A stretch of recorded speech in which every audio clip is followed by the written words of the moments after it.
Assalamualaikum warahmatullahi wabarakatuh. Alhamdulillahirabbil alamin wassalatu wassalamu ala asrofil anbiya'i wal mursalin wa ala alihi wa sahbihi ajmain.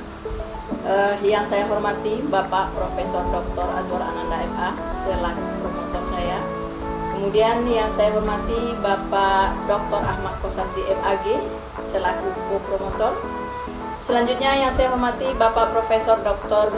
Z. Mawardi Effendi MPD selaku pembahas, dan juga Ibu Dr. Fatmariza M. Hum juga selaku pembahas. Selanjutnya teman-teman yang bisa bergabung dalam kegiatan seminar hasil disertasi saya pada hari ini. Baik, saya akan mempresentasikan hasil penelitian saya yang berjudul Pengembangan Model Problem Based Prompting Learning dalam pembelajaran sosiologi untuk meningkatkan keterampilan berpikir kritis siswa. Yang menjadi latar belakang daripada penelitian saya ini adalah bahwa berpikir kritis merupakan sebuah keterampilan berpikir yang merupakan salah satu kecakapan hidup yang perlu dikembangkan melalui proses pendidikan. Selanjutnya, keterampilan berpikir kritis juga merupakan keterampilan mendasar pada pembelajaran abad 21 yang dikenal dengan pembelajaran 4.0. Selanjutnya, seluruh disiplin ilmu diharapkan berkontribusi dalam mewujudkan pembelajaran yang berorientasi kepada keterampilan berpikir kritis ini. Termasuk di dalamnya adalah pada pembelajaran sosiologi. Harapannya adalah pembelajaran sosiologi bisa efektif dan berkualitas. Hal ini baru bisa terwujud ketika kompetensi guru dalam memilih model pembelajaran bisa memilih model yang tepat, karena metode pembelajaran yang digunakan harus memenuhi kebutuhan perkembangan masyarakat, khususnya kebutuhan perkembangan siswa. Selanjutnya, berpikir kritis terkait dengan metode pembelajaran yang digunakan sesuai dengan apa yang disampaikan oleh hasil penelitian Setiorini pada tahun 2011. Kemudian, penyajian materi yang membosankan akan semakin membuat mata pelajaran sosiologi kurang diminati oleh siswa. Selanjutnya, pembelajaran yang diharapkan adalah pembelajaran yang bersifat student center. Namun, selama ini masih bersifat teacher center. Selanjutnya diharapkan proses pembelajaran sosiologi adalah proses pembelajaran yang bersifat student center. Kenyataan di lapangan, keterampilan berpikir kritis siswa khususnya di tanah datar dapat digambarkan dalam gambar berikut ini, karena masih tergolong sangat rendah, yaitu pada pembentukan konsep masih berkisar di angka 73 rata-rata, menyusun generalisasi atau kesimpulan rata-rata 64, kemudian menyusun hubungan sebab akibat masih berkisar di rata-rata 60, menarik kesimpulan masih di angka 65, sedangkan kemantapan dalam bertindak masih di angka 75, selanjutnya membangun asumsi-asumsi masih di angka 40, dan membangun analogi-analogi masih di angka 46. Ketika dirata-ratakan ini, maka keterampilan berpikir kritis siswa masih berada di angka rata-rata 61. Hasil riset menunjukkan bahwa pembelajaran yang didominasi oleh guru kurang memberi kesempatan bagi siswa untuk berkembang secara mandiri dan mampu mendorong proses berpikir. Kemudian, riset yang lain juga menemukan bahwa pembelajaran sosiologi dengan ceramah menyebabkan siswa pasif dan kurang menunjukkan aktif dalam kreativitasnya. Selanjutnya, masih dalam hasil riset, mata pelajaran sosiologi dipandang oleh sejumlah siswa sebagai mata pelajaran yang membosankan dan kurang diminati. Kemudian menemukan siswa kurang diarahkan untuk mengembangkan kemampuan berpikir dan belum terlihat secara aktif dan dalam proses pembelajaran. Penyebab lainnya adalah guru kurang menarik dalam menyampaikan materi sosiologi dan dalam pembelajaran. Kita lihat hasil penelitian atau hasil riset tentang problem based learning atau pembelajaran berbasis masalah. Dalam penelitian Yuliza, Fatmariza, dan kawan-kawan menemukan model pembelajaran berbasis masalah dapat membentuk peserta didik mengembangkan keterampilan berpikir kritis dan memecahkan masalah. Penelitian yang sejalan juga dikemukakan oleh Haidir, kemudian Sanggur, dan juga Kadriandi yang menyatakan bahwa model pembelajaran yang membosankan semakin membuat mata pelajaran ini kurang baik. Selanjutnya kita lihat hasil survei yang sudah dilakukan. Secara umum, keterampilan berpikir kritis siswa rata-rata 61, itu terlihat dari tampil tadi. Secara khusus keterampilan membangun asumsi 40, keterampilan membangun analogi 46, kemudian kemampuan menyusun hubungan sebab akibat 60. Kemudian kondisi pembelajaran sosiologi juga menunjukkan bahwa mutu kegiatan guru dalam pembelajaran sosiologi kurang dari angka 70. Artinya mutu pembelajaran atau mutu kegiatan guru dalam proses pembelajaran sosiologi secara umum masih sangat rendah atau masih kurang baik. Model problem based learning adalah sebuah model pembelajaran yang mempunyai banyak sekali kelebihan. Namun, di samping kelebihannya juga memiliki banyak kelemahan. Di antaranya adalah 1. Siswa mempunyai kesulitan dalam merumuskan hipotesis atau dalam merumuskan hipotesis pemecahan masalah. Yang kedua, PBL dapat menimbulkan kejenuhan pada diri siswa karena berhadapan langsung dengan masalah. Kemudian kelemahan yang ketiga adalah kesulitan memecahkan persoalan manakala siswa tidak memiliki minat dan kepercayaan bahwa masalah tersebut dapat dipecahkan. Selanjutnya, siswa mempunyai kesulitan dalam mencari sendiri dan menyelesaikan sendiri masalah yang masih mengambang dalam proses pembelajaran. Tes tentang kondisi real atau temuan riset sebelumnya bahwa ada beberapa masalah dalam pembelajaran sosiologi yang perlu dicarikan solusinya, baik masalah model atau pendekatan pembelajaran yang digunakan maupun hasil pembelajaran yang diharapkan, yaitu meningkatnya keterampilan berpikir kritis siswa. Solusi yang ditawarkan adalah untuk mengatasi permasalahan ini, guru dapat memotivasi siswa dengan teknik menggiring atau prompting sehingga pembelajaran sesuai dengan arahan dan tujuan pembelajaran. Prompting berarti mengarahkan atau menuntun, sedangkan menurut istilah adalah pertanyaan-pertanyaan singkat yang diajukan untuk memberi arah kepada siswa dalam proses pemikirannya, sehingga melalui prompting siswa diberi penguatan dan mengurangi atau meminimalisir siswa melakukan kesalahan dalam merumuskan masalah. Prompting yang efektif dan efisien atau prompting sangat efektif dan efisien dalam meningkatkan keterampilan berpikir kritis siswa serta mengkoreksi kesalahan-kesalahan dilakukan oleh siswa dalam proses pembelajaran. Yang menjadi rumusan masalah dalam penelitian saya ini adalah yang pertama, bagaimana kondisi pembelajaran sosiologi di sekolah menengah atas saat ini.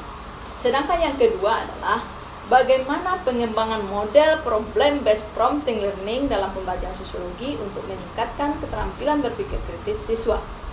Sedangkan yang ketiga, bagaimana model problem based prompting learning yang valid, yang praktis, dan yang efektif dalam pembelajaran sosiologi untuk meningkatkan keterampilan berpikir kritis siswa. Sedangkan yang menjadi tujuan dari penelitian ini adalah yang pertama, untuk mengungkap kondisi pembelajaran sosiologi di sekolah menengah atas saat ini. Kemudian yang kedua adalah untuk merumuskan desain model problem based prompting learning dalam pembelajaran sosiologi untuk meningkatkan keterampilan berpikir kritis siswa. Sedangkan tujuan yang ketiga adalah untuk menghasilkan model problem based prompting learning dalam pembelajaran sosiologi yang valid, praktis, dan efektif untuk meningkatkan keterampilan berpikir kritis siswa. Sedangkan yang menjadi spesifikasi produk dalam penelitian saya ini sesuai dengan yang terdapat dalam George and Well 2013.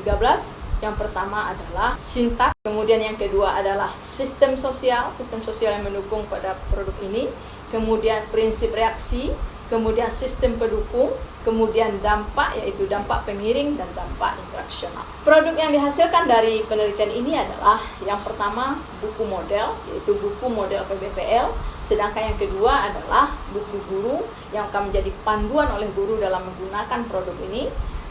Kemudian yang ketiga adalah buku siswa, di mana panduan bagi siswa dalam menggunakan model PBPL. Nah, Santio, dalam model pembelajaran ini adalah suatu perencanaan atau suatu pola yang digunakan sebagai pedoman dalam merencanakan pembelajaran di kelas atau pembelajaran dalam tutorial dan untuk menentukan perangkat-perangkat pembelajaran termasuk di dalamnya buku-buku, film, komputer, kurikulum, dan lain sebagainya. Itu dinyatakan ada sintaks, sistem sosial, prinsip reaksi, sistem pendukung, dampak, pengiring, dan dampak instruksi. Metode penelitian. Dalam penelitian ini saya menggunakan model pengembangan dikenal dengan RND.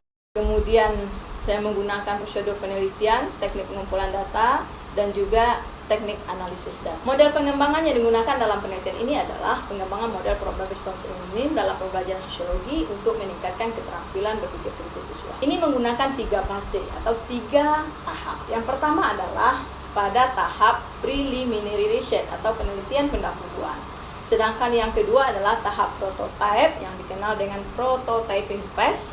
Sedangkan yang ketiga adalah tahap penilaian yang dikenal dengan assessment phase. Sedangkan prosedur penelitian yang pertama pada tahap preliminary research yang akan saya lakukan adalah menganalisis kurikulum dan konteksnya, kemudian literatur review, kemudian pengembangan kerangka teori. Sedangkan yang kedua pada tahap prototyping phase yang saya lakukan adalah mendesain prototype. Kedua, melakukan evaluasi formatif mulai dari self evaluation, kemudian expert review, FGD, one to one, small group, dan field test. Ini dilakukan dalam rangka melihat kepraktisan sebuah model.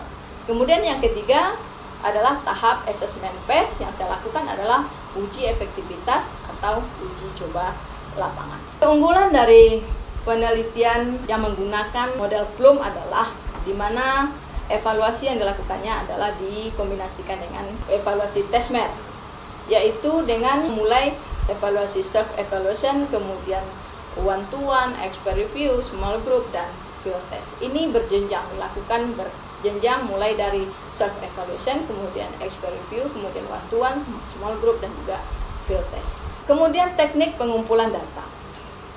Instrumen pengumpulan data yang digunakan adalah yang pertama instrumen untuk studi pendahuluan. Di sini yang digunakan adalah angket dan pedoman wawancara. Kemudian untuk instrumen validasi model yang digunakan adalah lembar validasi buku model, lembar validasi buku guru, dan lembar validasi buku siswa. Sedangkan untuk instrumen praktikalitas model, ini digunakan panduan observasi ketelaksanaan model PBPL dan juga angket respon guru dan siswa. Kemudian instrumen efektivitas model, yaitu dengan menggunakan instrumen penilaian keterampilan berpikir kritis, soal tes pengetahuan siswa, dan juga angket motivasi belajar siswa. Analisis data kuantitatif yaitu dengan data validitas model diambil dari Ridwan dan Kuncoro 2011 yang dimodifikasi sesuai dengan penelitian ini. Kategori atau intervalnya ada 0 sampai 20%, maka dikategorikan sangat tidak valid. Sedangkan 21 sampai 40% tidak valid, 41 sampai 60% itu kurang valid, sedangkan 61 sampai 80 valid, 81 sampai 100% sangat valid. Kemudian data praktikalitas juga intervalnya menggunakan interval yang sama. Begitu dengan data efektivitas model, ini dilakukan dengan uji persyaratan analisis statistik dengan menggunakan SPSS 20. Lanjut, hasil penelitian, analisis kurikulum. Untuk analisis kurikulum pembelajaran sosiologi di SMA, yang pertama dilihat adalah apakah kurikulum yang dilakukan terhadap beberapa komponen kurikulum meliputi perangkat model, perangkat pembelajaran, RPP, LKS, lembar penilaian, dan sebagainya. Kemudian, apakah kurikulum yang digunakan ini sudah tepat? Nah, dalam hal ini kurikulum yang digunakan adalah kurikulum 2003. Kemudian, analisis terhadap kegiatan guru. Di sini yang dilihat adalah apakah guru sosiologi di SMA belum mengembangkan perangkat pembelajaran secara optimal.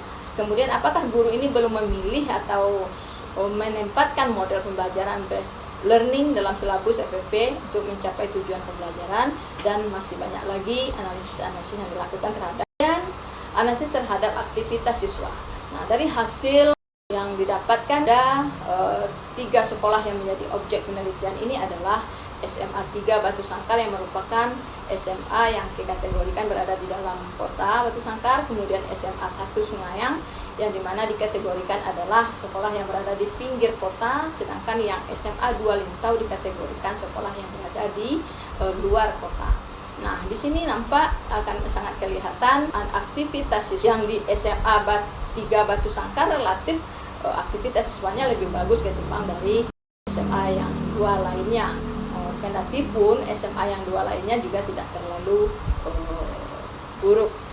Kemudian PES itu hasil bagian small group.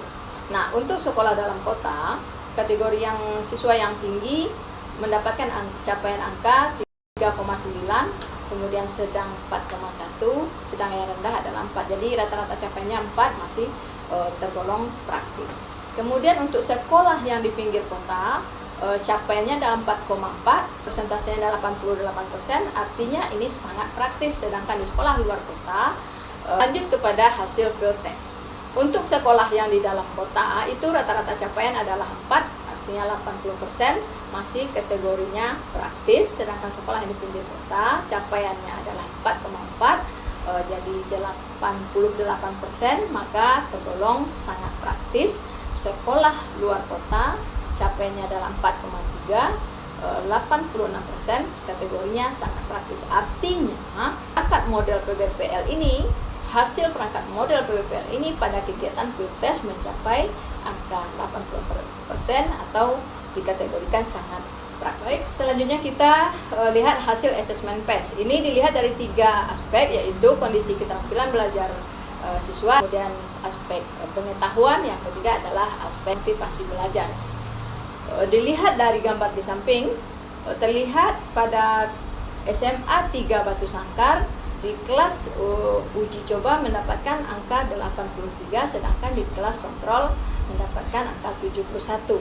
Di SMA 1 Sungayang 80 kelas uji coba, 66 di kelas kontrol, sedangkan di SMA 2 Lintau 67 di kelas uji coba dan 63 di kelas kontrol.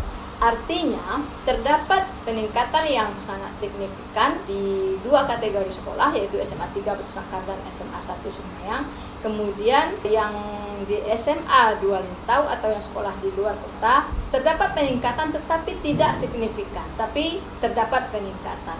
Ini artinya bahwa model PBPL ini praktis efektif untuk meningkatkan berpikir kritis siswa. Kemudian pada aspek pengetahuan, SMA 3 Batu Sangkar pada post test mendapatkan angka 80, sedangkan pretest 80, sedangkan post test 84.